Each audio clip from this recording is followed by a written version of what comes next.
الذين يأكلون الربا لا يقومون إلا كما يقوم الذي يتخبطه الشيطان من المس، ذلك بأنهم قالوا إنما البيع مثل الربا وأحل الله البيع وحرم الربا.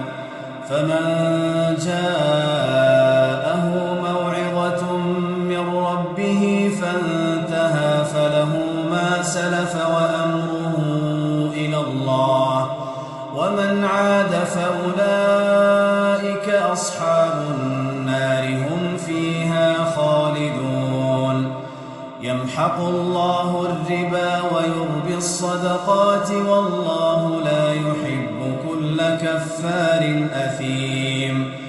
إن الذين آمنوا وعملوا الصالحات وأقاموا الصلاة وآتوا الزكاة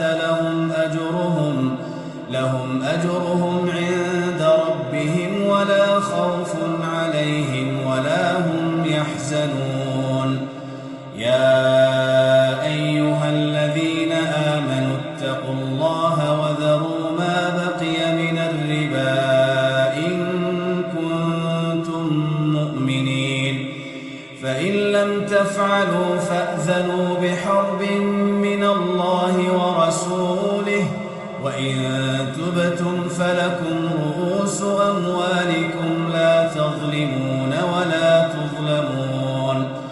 وإن كان ذو عسرة فنظرة إلى ميسرة، وأن تصدقوا خير لكم إن كنتم تعلمون. واتقوا يوما ترجعون فيه إلى الله ثم توفى كل نفس ما كسبت وهم لا يظلمون.